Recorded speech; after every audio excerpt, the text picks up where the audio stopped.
right, welcome everyone. Thanks for being here. And this class today is relatively gentle. We will be doing some strength work in here, but we're focusing on releasing tension in the hip flexors and lengthening the hip flexors.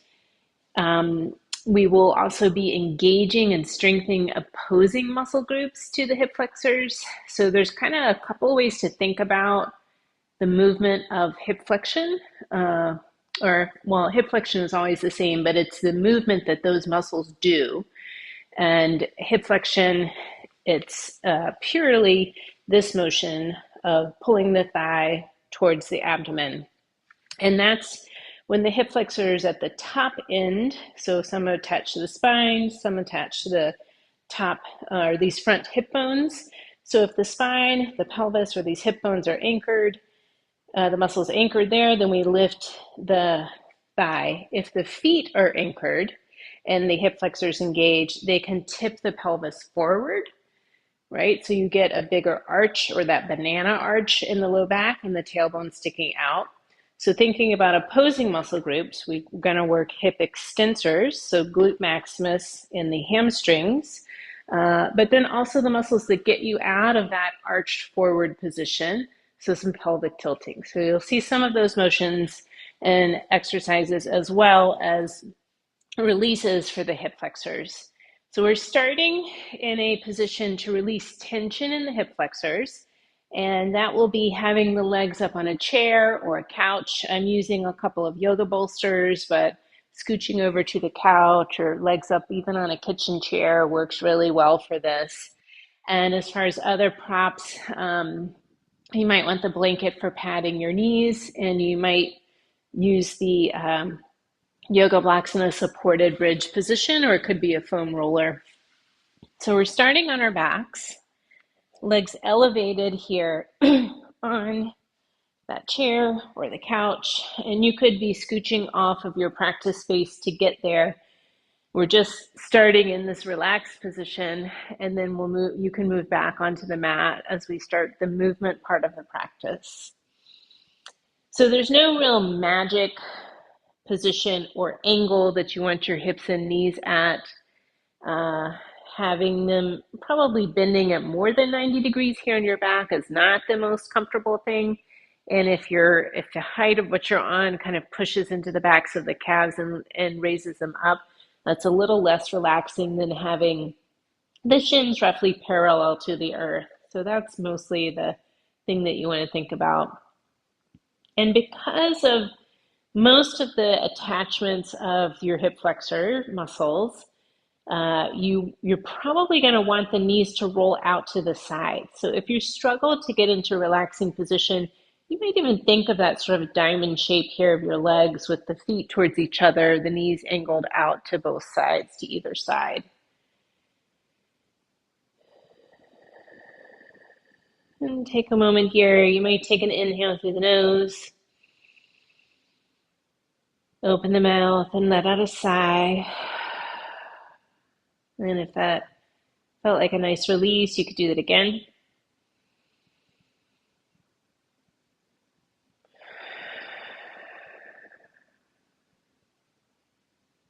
And then begin to breathe through the nose, both inhale and exhale.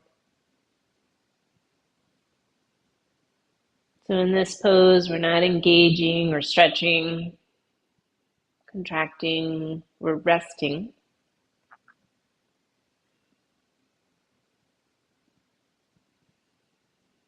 And you might often hear the term hip flexor or hip flexors thrown out there. And you actually have 5 hip flexor muscles on both or on each leg. So it's not just one muscle, it's 5 different muscles. They all attach somewhere on the thigh or the kneecap. One of them attaches on the kneecap. One of them actually attaches on the shin bone, but the rest of them start somewhere on the thigh bone. And then the top part attachment is either at the front hip bones or the inside back of the pelvis, and one goes all the way to the lumbar spine. So all the way to the low back. So if those muscles are holding tension, they don't involuntarily lift the leg up off the floor, but they can tip the pelvis forward. They can make the low back arch. In this position, these muscles are in a slackened place, meaning they're neither stretched nor muscles contracting. So it's like the off switch position for all 5 of those hip flexors. Bonus is we decompress the spine here. This position tips the pelvis backwards, and we get out of that bigger forward curvature of the lumbar spine. Start to slow your breathing down here.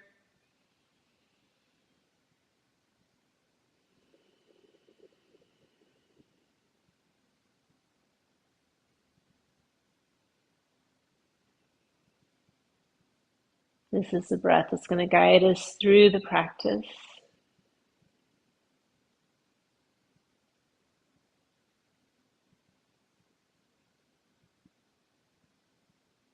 Take the next few breaths, setting an intention for your practice today.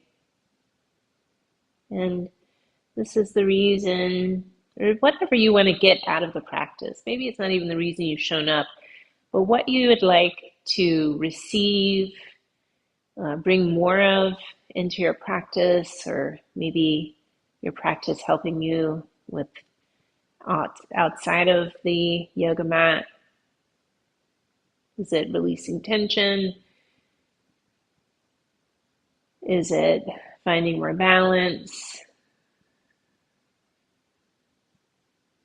Feeling stronger, taller? It's about being a better rower. It's about enjoying the practice itself.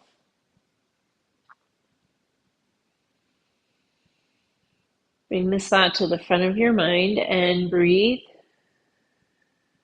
with intention.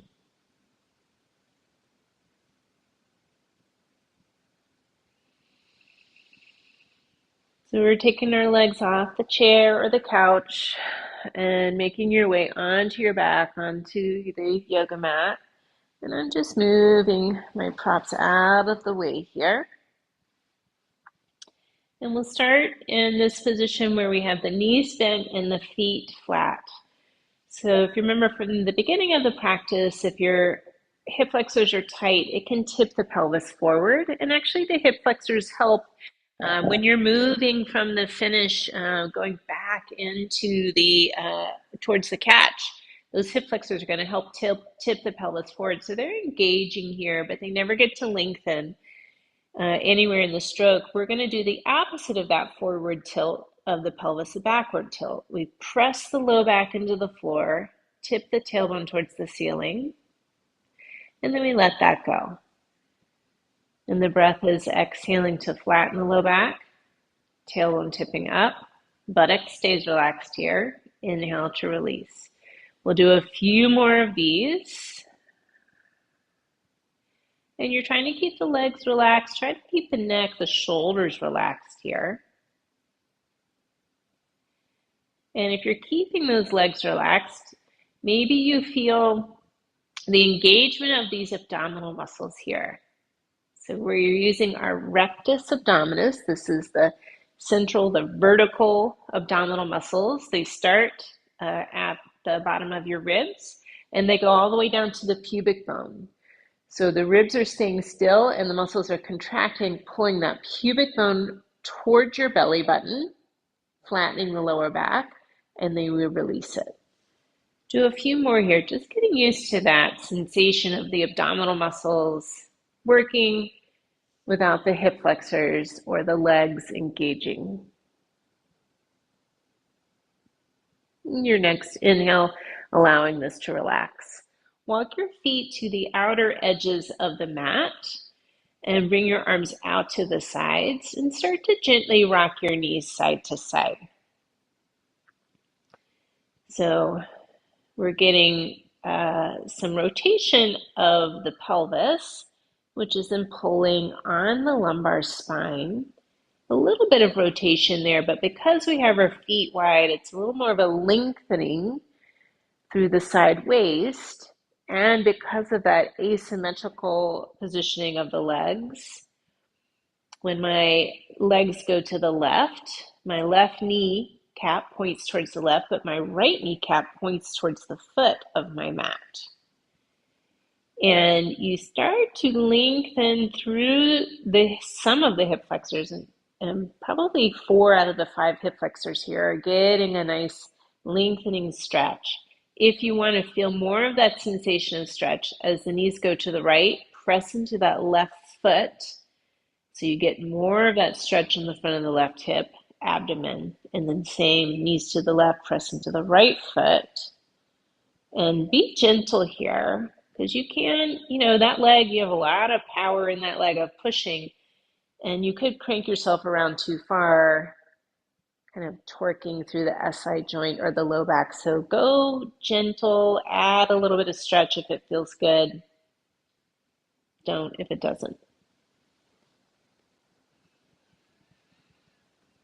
All right, we'll bring those knees back through center. Walk your feet so they're in line with your sitting bones again. Bring them in relatively close, coming into a half bridge position. And by half, I mean we're lifting only halfway up as opposed to half of the body. So we're lifting the hips and the lower back only. So as opposed to rising all the way up, keep it kind of in that halfway lifted position. We want to keep our hips really level. So you might even place the hands here on the front hip bones. They're the monitors or the biofeedback here. We're lifting one heel up off the ground, keeping those hip bones level, and lower it back down. And I may have said foot, but I meant heel. Lift the other heel up off the ground and then lower it back down. So we're alternating here, lifting just part of the foot, just the heel, keeping the hips level. If you want that extra challenge, you lift the whole foot. And so you might begin to feel the glutes and the hamstrings of the leg that's staying down are having to work hard to keep the hips level and not let that one side sink down towards the floor. So if you remember from the beginning, the glute maximus, hamstrings, muscles on the back of the thighs, some of the opposing muscles to hip flexors. So as we start to relax and lengthen the hip flexors, the flip side of that coin is strengthening those opposing muscle groups. Now we'll bring both feet down, lowering the back and the hips, and pull the knees in towards you here. Hold on to the backs of the thighs and bring your knees out a little wider than your hips and just gently rock a little side to side. So in this position, we have those hips bent. They are flexed, but your arms are holding them, so the hip flexors don't have to work to hold that position. And we'll come into this a little later in the practice, a position that's this, but flipped over. So think of child's or puppy pose as basically this position, but we have the shins on the ground, the forehead on the ground, as opposed to the back. Bring this back in to center, or actually go ahead and roll it on over and press yourself up. We're coming into hands and knees position. And of course, my bolsters knocked everything out of the way, but if you would like to have a blanket here to pad your knees, feel free to add that in as we set up in tabletop, where we have our knees under the hips, wrist under shoulders. And remember, your alternatives to the flat palm position could be loose fist, or could be down on your forearms, so you have elbows under shoulders.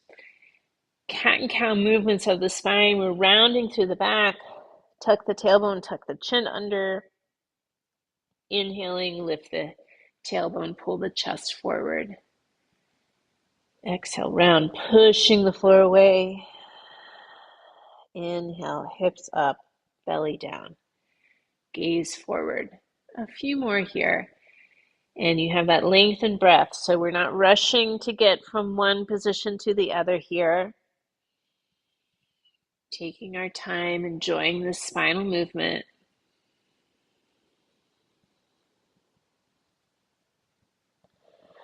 deciding if you'd like to add some other movements here. So freestyle options from hands and knees. That could be a circling of the hips.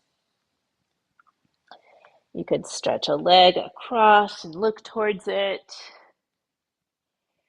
You could shift back towards a child's pose, forward to a knee down plank, or even opening into a bigger back bend. So perhaps you're asking your body what would be helpful at this point to warm you up a little bit.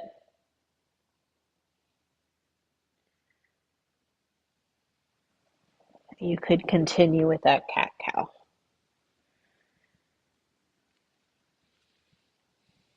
If you've done something one-sided, make sure you shift to do the other side here.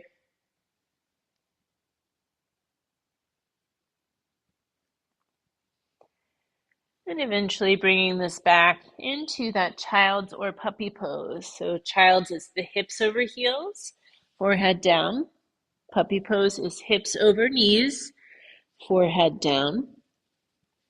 So remember, as I was saying just a moment ago, how that pulling the knees in towards us was basically child's pose or puppy pose flipped over. So just imagine being here, rolling on your back. So again, the hip flexors, the hip is in a flexed position, but your hip flexors don't have to work to be here. So again, it's a relaxed position for your hip flexors. Usually you feel some relief through the lower back here as well. I'm going to add some side-to-side movements from either pose, child or puppy. Lift the head, plant one forearm, and stretch your other arm across. So you lengthen through the side body. Bring the forearm back into center. Inhale, stretch the other arm across, lengthening through that side. Exhale it back to center. Inhale, reach, lengthen out. Exhale, center. We'll do a few more. You're in charge of how big a sensation of stretch you feel here. So I would suggest keeping it gentle. You reach so you feel some stretch, not sharp or certainly not painful. Remembering you can always modify, you can adapt, you can substitute, you could rest at any time. Make the practice work for what's happening in your body. After the next side bend, bring it back in through center, coming back into that hands and knees position. Now I'm going to grab my yoga block for this next part. You don't have to have it. We're all coming into a puppy pose. So that's the hips over knees position. And then I'm resting the block under my forehead, or resting my forehead under the block, I should say. And you could always stack your hands or stack fists to have under your forehead here if you don't have that yoga block. Notice here how in this position, for most of you, I bet the pelvis is tipped forward. You have a bigger arch in the lower back than you would normally. So we're going to do a little backward pelvic tilt. So you're tucking the tailbone under slightly. Feel the low back flatten, not a big round like cat, but just bringing it into a neutral spine position. Walk both knees in so they're together, they're touching. Keep that length in the low back, that little bit of a tailbone tucked under position so you feel that rectus abdominis, your six-pack muscles engaging. Keep the hips level, reach one leg up and back. And then lower the knee back down. Other side, we inhale, reach that leg up and back. Exhale, lower. Alternating legs, trying to keep your hips level, right? So it doesn't sink down when you lift one leg up, or certainly when you lower it. I think that's even more challenging, is the lowering with control. Not letting the low back go into that banana arch or that cow tilt.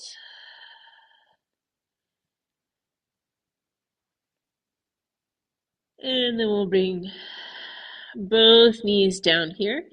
Take a moment to rest in that child's or puppy pose, staying in that puppy pose, letting the head rest. Take a few more breaths.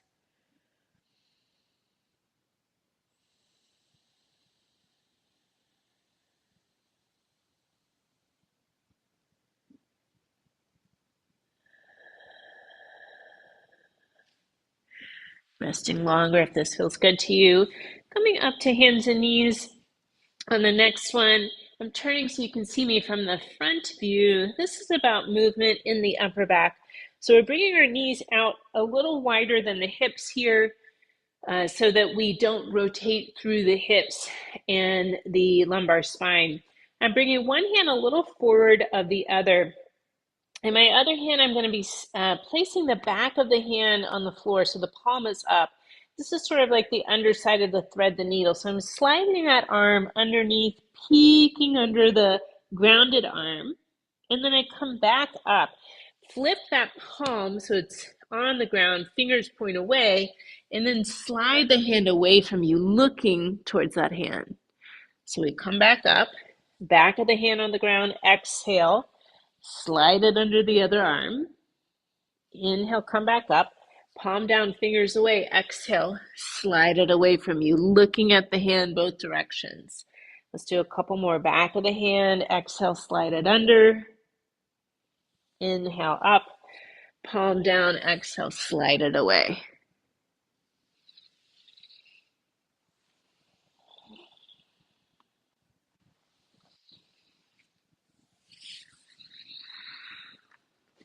Coming back up, switching sides. So other hand is a little forward of the shoulder here.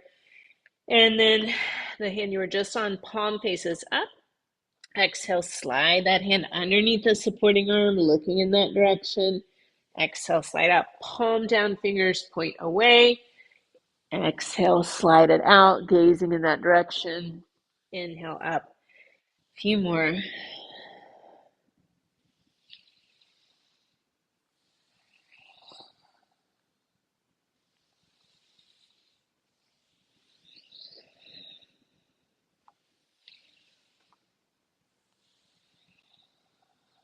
Last one.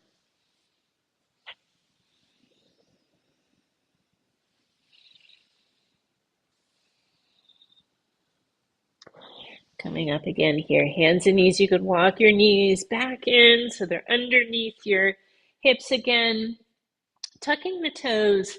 And you could decide, or you could assess how this feels in your knees, the toes. If you have some issues with those joints or they're stiff or painful, you may not go as far into the movement, but we're shifting the hips towards the heels, shifting forward again. Exhale to shift back. Inhale, shift forward. You could be on your forearms here if you're needing to take some pressure off the wrist, or if that's more comfortable. And one option is to keep it here, knees grounded, going back and forth, opening up through the soles of the feet. Maybe feel it in the lower back. You could also shift into a down dog. So as the hips go back, then we raise the knees, hips go up, heels release down, a brief down dog, and then lower knees, shift forward. So we exhale, shift back, optional down dog, inhale, lower knees, shift forward. 2 or 3 more here.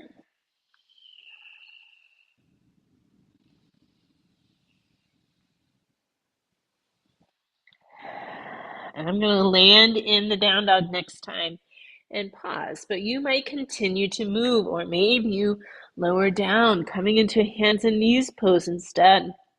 Find that length in the spine. That might mean bending the knees a little bit. You could pedal your feet, rise up on the toes, release the heels, shake the head. Maybe it's a shift forward to plank and a shift back to down dog.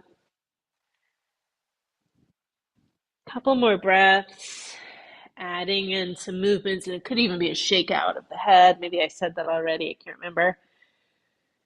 Eventually settling into some stillness in your down dog, looking forward. We'll step the left foot between the hands, and if it doesn't get there, lower that right knee, left hand helping the foot come forward, ankle underneath the knee position. Lift the torso, back knee is down, lowering that right knee, lifting the torso. So if you remember my sort of brief anatomy lesson where the top parts of the hip flexors are either attaching on the front hip bones or going deep into the abdomen, attaching to the inside of the pelvis or the lumbar spine, If we let the pelvis tip forward and the lower back come into that banana arch, we've lost the hip flexor stretch. So lengthen the tailbone towards the earth. This levels our pelvis. You might begin to feel some stretch on the front of that right hip and thigh. Keep the tailbone lengthened down. You might be enough there, you might have enough stretch there, or you could bend the front knee just slightly more. Keep the tailbone lengthening down towards the earth. And then left hand on the hip, right arm reaches up. Breathe. So it's a very mild side bend here to the left. I'll turn so you can see me from the back. And some of that stretch you might feel in the front of the top of the thigh, maybe into the abdomen, because those are those deeper hip flexors. And then we'll release this, both hands around that front foot. Step this back into a plank. Knees up or down, lower all the way down to the ground. Untuck the toes. So often when I'm cueing these belly down back bends, I talk about lengthening the tailbone towards the foot of the mat. So that's a backward pelvic tilt. The pubic bone pressing into the floor. So remember that's that rectus abdominis. This is what's going to keep us from crunching the low back. Pull the shoulder blades towards the spine, lift the head and chest. Now this may be as far as you want to go, or that might be where the abdominal control ends. If you press higher, you lose it, but maybe you press up for a bigger back bend, chest is forward. Keep the tailbone lengthening towards the feet. Tuck your toes. Maybe you go through hands and knees as we did in the warm-up, or pull that low belly in. That's your rectus abdominis, pushing your hips up and back into the down dog. Let the head relax.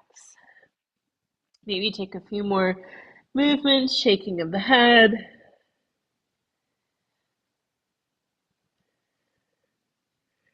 Looking forward, we're stepping the right foot between the hands. It might need some help to get there.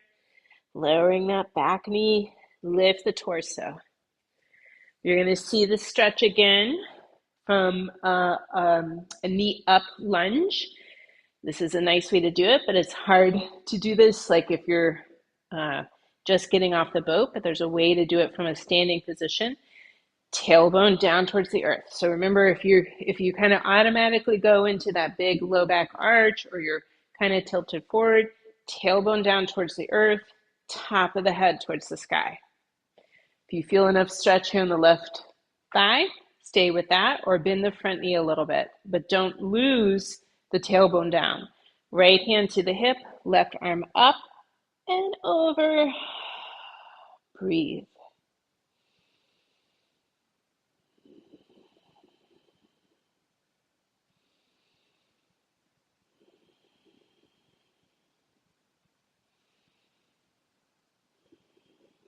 Inhale, lift up, releasing the arm.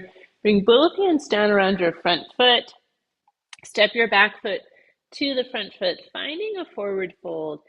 Options here, that ragdoll version, knees a little bent or generously bent, upper body draped over lower body, or this one protective of the lumbar spine, especially if you have low bone density, a herniated disc, tight hamstrings, you're doing feet wide butt back forms on your thighs. Take a moment to add a few little movements here that feel good, a sway forward back, a side to side, that ragdoll position. You could be holding elbows, shaking the head.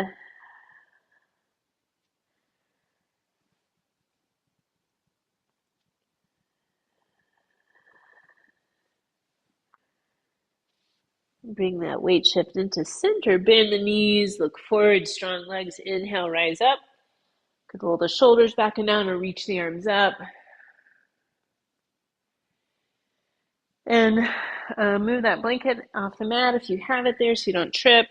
And we're coming into a mountain pose. This is another way of really engaging through the core, the spinal muscles that hold you erect, and how to release through the hip flexors in the standing position. Because if your hip flexors are tight, meaning short, if they're tight, tense, like the muscles are holding on, you're going to end up either with a big arch of the lower back, which ends up compressing the vertebrae here at the spine and potentially some of the nerves back there. You've lost control of your core, or you're going to be a little tipped forward here from the hips. So if you look like one of these positions when you get out of the boat, then this kind of release here through the hip flexors could be helpful. So the next part is more about what muscles do we engage to come into the upright position. Bring your feet more shoulder distance, maybe almost yoga mat distance apart. Bend in the knees and the hips. And then try again, lengthen that tailbone down towards the earth. It's very subtle, so it's not that big old backward pelvic tilt. It's tailbone straight down. And you might feel these muscles across the low belly here, in between the front hip bones engaging. Reach the top of the head up towards the sky. So remember, those muscles that attach to the spine, the more you lengthen up through the spine, the more you pull from the top end of those muscles. Keep the tailbone down, straightening the legs. If that is hard to keep the tailbone down while you straighten the legs, your hip flexors are really tight and we need to do more release and gentle stretching here. Walk the feet in so they're under the hips, tailbone still lengthening down, the top of the head is reaching up. This is mountain pose in yoga, but you can practice this anywhere, tailbone down, top of the head up. The more you practice this in your daily life, right? Whether it's walking out to the mailbox, brushing your teeth, chopping vegetables, just walking down the hall or around in your office while you're on a work phone call, the more your body learns how to engage your core, release your glutes, and lengthen through your hip flexors. All right, so come on up to the front of the mat. We're going to use that again in some of these standing poses. Take a big step back with your left foot. So here is this knee up lunge. So we did this with the knee down just a little moment ago, or a variation of this, front knee bent. So my hip flexors are a little tight. When I try to lengthen my tailbone down towards the earth, I get a strong hip flexor stretch, too strong for me. So I'm going to bend my back knee so I can level my pelvis. I still get a pretty strong hip flexor stretch, but it's not too intense. Top of the head reaches up. Remember, we want to decompress the spine and pull that deep hip flexor, it's called the psoas, up from the top end as well. Relax the shoulders. So here is a hip flexor stretch.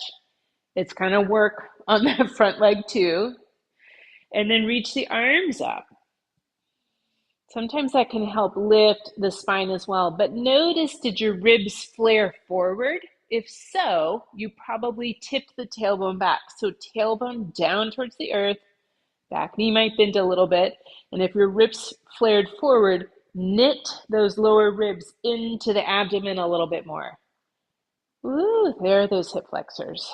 Relax your shoulders, breathe.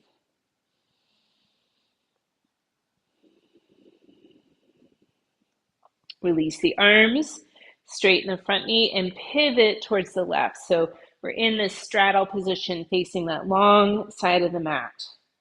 I'm going to have you bend the left knee, interlace your fingers, place the palms on that left thigh. Now, instead of rounding over here, stick your butt out, pull the chest forward. The gaze is like 6 to 8 feet forward on the ground. Press into your hands here, lengthen out through the spine. You might feel a little right inner thigh stretch.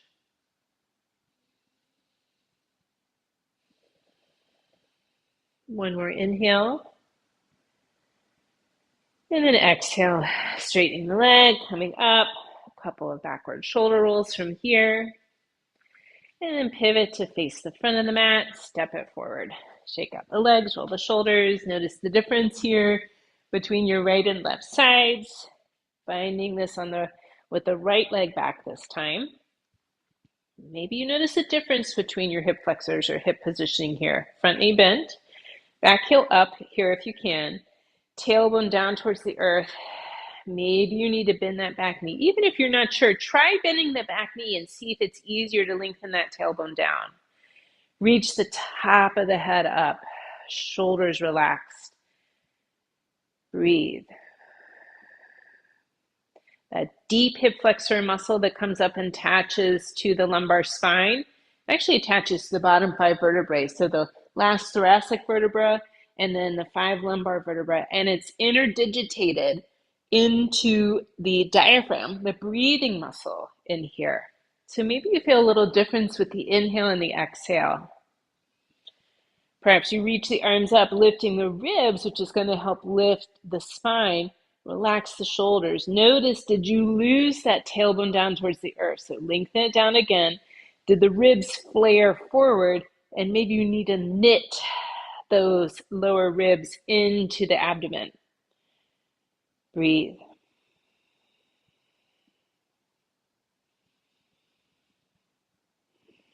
Release the arms, straighten the front leg, pivot now towards your right. So you're facing the right long edge of the mat. Feet are roughly parallel to each other. We're going to bend the right knee, interlace your fingers, palms on the thigh, stick your butt out, chest forward. Relax the shoulders. Take a few breaths. Maybe you feel that left inner thigh stretch.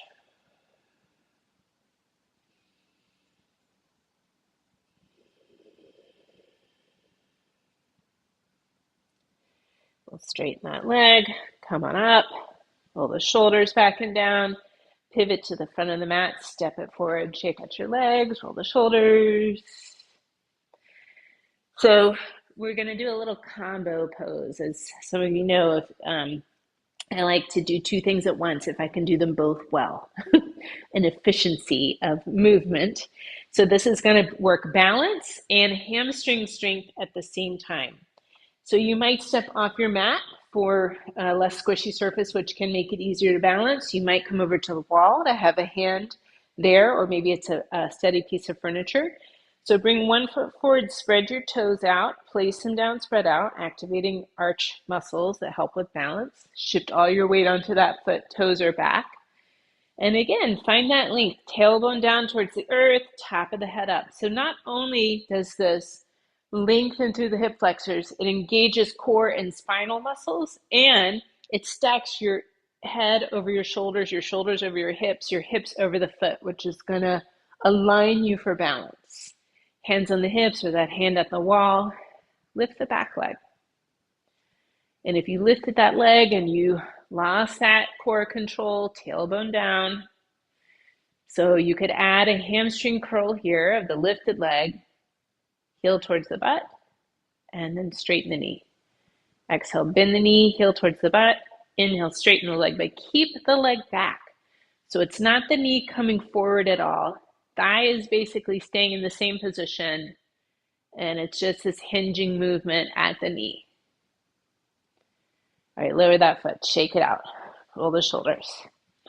And of course, here we go on the other side. So other foot forward, spread those toes. Shift your weight onto that foot, toes behind, set it up, tailbone down, top of the head up. Focus your gaze on a non-moving spot. Visual feedback, very helpful here. Lift the back leg. Keep the tailbone down. Notice, did you lose the core? Did you arch through the low back? And then exhale, bend the knee, heel towards the butt. Inhale, straighten. So that work you're feeling on the back of the thigh. It feels like, for a lot of us, I would imagine, it does for me, it feels like there's resistance. Like I put a cup weight, or I'm pulling against a TheraBand or pulley machine at the gym. It's not there, obviously. The resistance is your hip flexors and your quadriceps. All right, bring that foot down, shake it out. Roll the shoulders. So again, hamstrings, one of the opposing muscle groups to those hip flexors. One of your hip flexors is a quadricep muscle that goes over the hip and the knee. All right, coming into a seated position.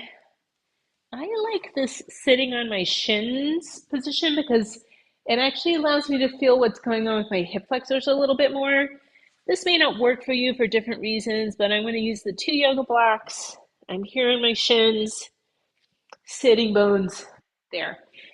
In a way, this is similar to like one of those Scandinavian kneeling chairs, you know, that don't have a back. Your knees are on, your shins are on a pad. And what I like about it is it allows me to find that length in my spine, my tailbone down, top of the head up. You might be able to find that in a cross-legged position as well. I just have trouble rotating my hips out. So then I end up in that kind of rounded back position. And actually, my hip flexors start to activate to try to pull me forward. In this position, I get to release my hip flexors.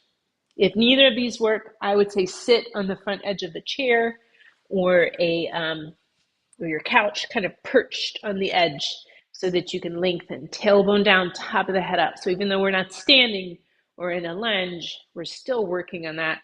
Relax the shoulders.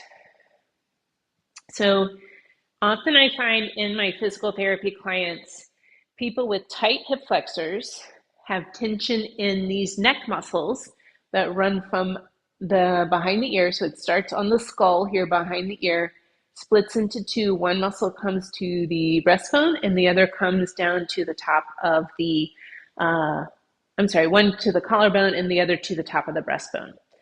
So we're going to anchor where these muscles attach on the, well, kind of below them on the chest. So I'm going to bring one hand on my chest so it's just below my collarbone. This hand is going to anchor the skin here. So I'm pressing in to anchor, pulling down, and then lift the chin up and turn the head away. Now, what I would say is there's an art rather than a science to this stretch, meaning you might need to turn your head a little bit more. You might need to tilt your head a little bit more. You might need your chin up or your chin down a little bit more. But the main thing is that you're keeping anchored with the one hand and you're turned away a little bit. Make sure you relax the shoulders and you keep the breath. This muscle here on the neck, as I was saying, is often reflective of tension that you might be having in your hip flexors.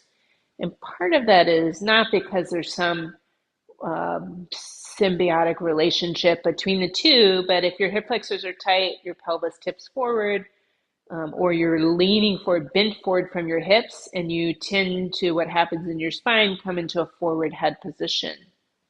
And then these muscles here, called the sternocleidomastoid muscles, shorten. We'll bring that head back up, take a couple of backward shoulder rolls here, and then we do the other side. Hand on the chest, just below the collarbone, on your skin to skin if you can, works better. Push that hand in towards your ribs, pull down towards the floor, tip the chin up, turn the head away. Play with this, right? Could be you tip it over more, turn it more, chin up, chin down, relax. Maybe you find the sweet spot, or maybe you keep moving it, kind of moving in and out, or lengthening and opening in several different planes of movement.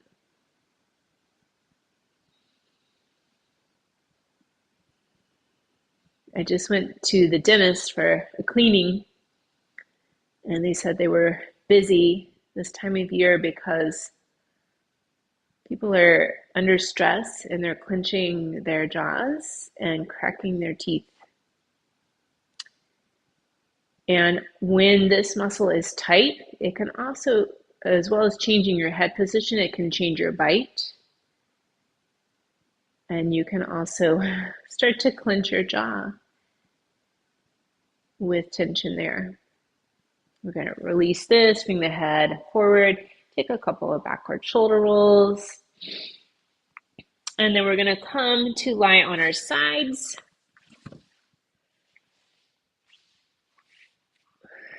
And coming into a quad stretch here, I'm going to support the head. And so we don't have to work on where's the tailbone. Let's do this one where the position doesn't allow you to cheat. So we're going to straighten the bottom leg and let the top knee and shin be bent and rest on the ground. Or the knee is bent, the shin's resting on the ground. Or put a yoga block or something underneath that top leg. This top leg gets to rest. It's the bottom leg we're stretching the quad. So we bend that knee, reach back with the top hand to find the foot, or use a strap. And instead of that foot coming up, heel towards the opposite butt cheek, leave it down, heel towards the same side butt cheek. Take a few breaths. So often when I am cueing a quad stretch that's not this one, like lying on your belly or doing the side lying one, stretching the top leg or standing, I have to cue lengthen the kneecap away from your head to get the hip flexors opening, stretching, lengthening here. What I like about this one is the floor holds that thigh in position and you don't even have to think about lengthening the kneecap or pulling the tailbone towards your feet.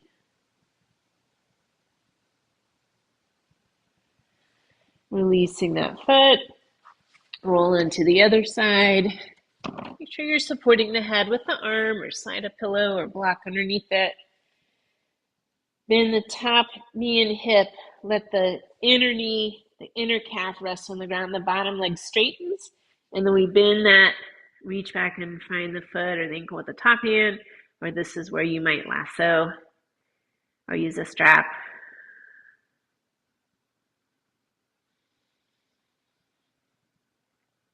So quadriceps, 4 of them, perhaps obviously.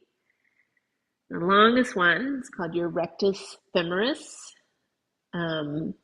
Is that one that is both a hip flexor and a knee muscle. So getting these to lengthen and release is going to help with that hip flexor tension. And not to mention that rowing, you're doing a lot of quad work and a lot of repetition.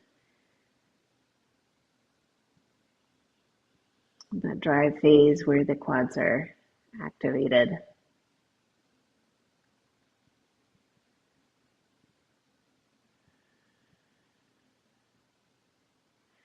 Releasing that foot, roll onto your belly. Working a little bit on the hip extension. This is opposing movement to hip flexion. And this is a small and subtle movement. And we don't want the movement to come from the lower back. So again, that cueing of where the tailbone is, what muscles are engaging. You could stack the hands underneath the forehead here. You could turn your head to the side. I'm just going to lift my face forward a little bit so it's easier to hear me. Tailbone lengthen towards the feet. So you feel that pubic bone pressing into the floor. Low belly engaging. That's that rectus abdominis, right? The one attaching under or on the back side of the pubic bones. We're lifting one leg just from the hip, right? So instead of a big lift where we get a back bend, small lift, lower the head. Tailbone lengthening towards the feet. Inhale, lift the other leg. Exhale, lower. Alternating legs. I would rather you have a smaller lift and keep the movement at the hip as opposed to finding a back bend. So if you think about the tailbone lengthening towards your feet the whole time, you're going to feel that glute maximus, the buttocks, and the hamstrings working to lift and lower. So this can be a good way to isolate and get those muscles moving. So it's all fine and good to release and relax the hip flexors, but if you don't strengthen the opposite side, it's really hard to change the patterning in your body. Lower both legs here, bend the knees, rock the legs side to side, a little windshield wiper motion. And we really want those glute maximus muscles strong to take over some of the work from the quads in that drive phase, and especially as we go into the finish. Hamstrings aren't as powerful movers in any part of the stroke, but if we don't strengthen them, you're going to create an imbalance between really strong quads and less strong hamstrings, the opposing muscles. All right, turning onto your back. One, we're here working on that glute maximus. This is an interesting one, or I find it interesting, or people who do it for the first time find it challenging and also like, wow, why is that so hard? This is a knee to chest bridge, or that's what I call it. So I'm pulling one knee in and holding on shin or back of the thigh. I'm not even holding on tight here. So this isn't about the stretch. It's just about letting the leg pull in And notice how this flattens the low back and tips your pelvis back a little bit, just by virtue of the position. So this is not gonna allow you to use your low back muscles to lift and bridge. So that one foot you have down, heel pretty close to the sitting bone. We're pressing into that foot, lift the hips and back, and lower back down. So we're not gonna pause with this one. We press into the foot, inhale, lift, exhale, lower. A few more here. So you might notice that this is more challenging than having both feet down for obvious reasons, but also because we tend to use low back muscles to lift ourselves up in that bridge a little bit more than we use the glutes and the hamstrings. So this position hopefully is moving the work to the glute and the hamstrings out of the lower back. All right, lower on down, both feet down. A few windshield wipers here. Boy, I really felt that work on my right glute.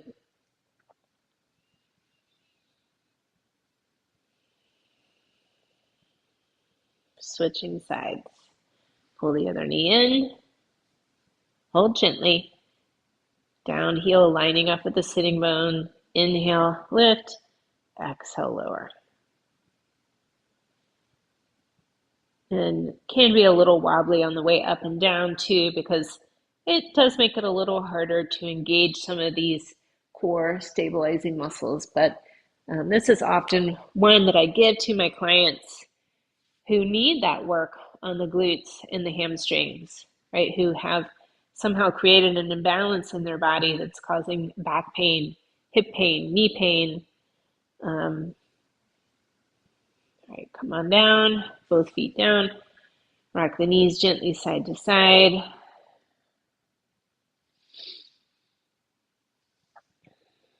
Coming into a supported bridge. Now we are done with the strengthening aspect. We get to do a little bit more release work here on the hip flexors. So I'm using my yoga block, but it could be a foam roller, it could be a folded up, rolled up towel or blanket, and you slide that prop under the sacrum. So this area above the fleshy part of the buttocks, below the low back. So we're going to start gentle with this one. I'd like you to keep one knee bent and that foot flat and straighten the other leg out. So the heel is down. And you start to open up and lengthen through the hip flexor of that straightened leg, or hip flexors of the straightened leg. But for me, what I'm noticing is the weight of the straightened leg is kind of tipping my pelvis forward a little bit. And I want that pelvis to tip back to get more of the hip flexors stretching. So that bent knee, I'm going to pull it in towards me, holding gently onto it, and maybe bring that leg out to the side a little bit. And if you're not feeling much, think about lengthening that heel away from you, stretching out through the leg, relaxing it. We inhale, kind of jutting out through the heel. Exhale, relax. And if you want to feel that more deep into that psoas, that deep hip flexor, you might reach the arm overhead and lengthen out through the heel and stretch away with the arm. 2 or 3 more of these breaths or these reaching out movements.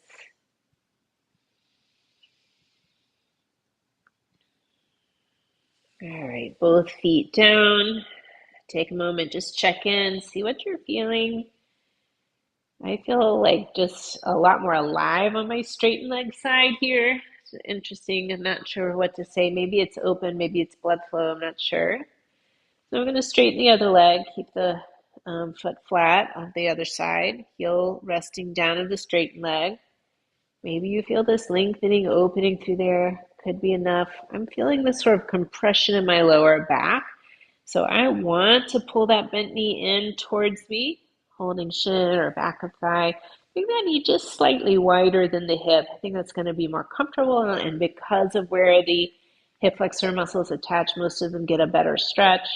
You could stay here, it could be enough stretch in those hip flexors, or you jut out through the heel, lengthening out, Exhale, let it go. And you could do just the leg, or you could reach that same side arm overhead, and you're reaching here through the leg, through the arm in opposite directions.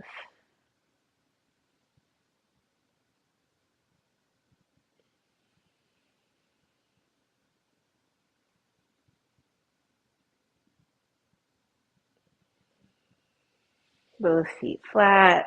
Bring the arm down. Lift your hips. Take this prop out from underneath you. Pulling the knees in. Gently rocking side to side.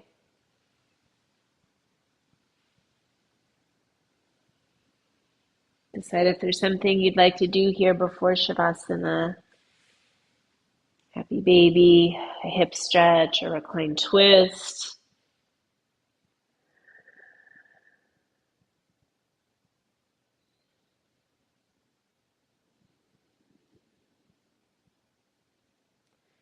Thinking about how you'd like to set yourself up for Shavasana, the relaxation, the resting portion, this recovery portion. I'm going to come back into that hip flexor relaxation position where the legs are up on the couch, the chair. I'm using the 2 yoga bolsters.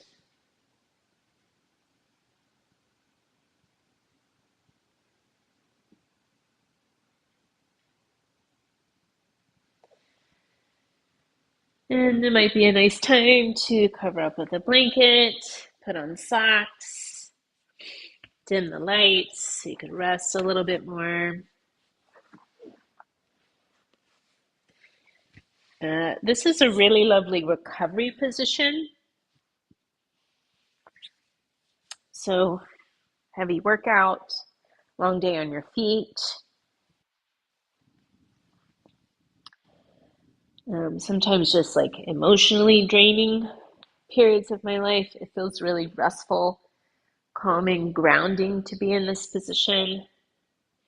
But often when I feel that fatigue in my back, it's because my hip flexors are pulling on me and they've been pulling on my spine all day. And when I rest in this position, it's the off switch for the hip flexors.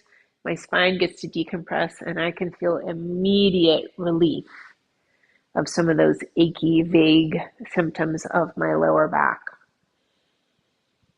And if you do this repeatedly, your body gets the message that the hip flexors can release their tension when they're not needed for work.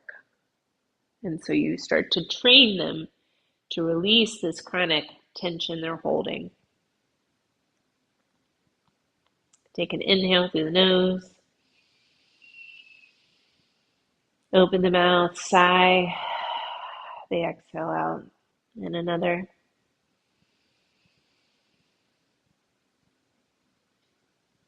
Allow the body to rest. Releasing the breath. Feeling the support of the props and the earth. So much support that you can release the tension you're holding in your body, resting for the next few minutes.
Start to deepen your breath.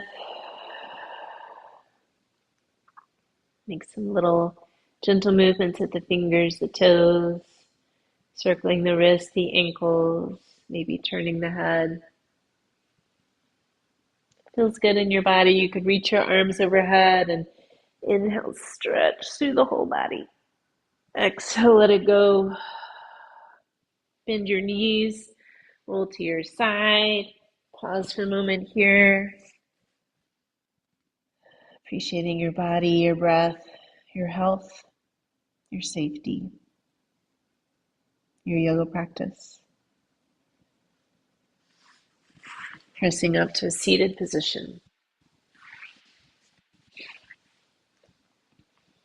Thank you all for being here, sharing your energy, your practice. The light in me honors the light in each of you. Namaste.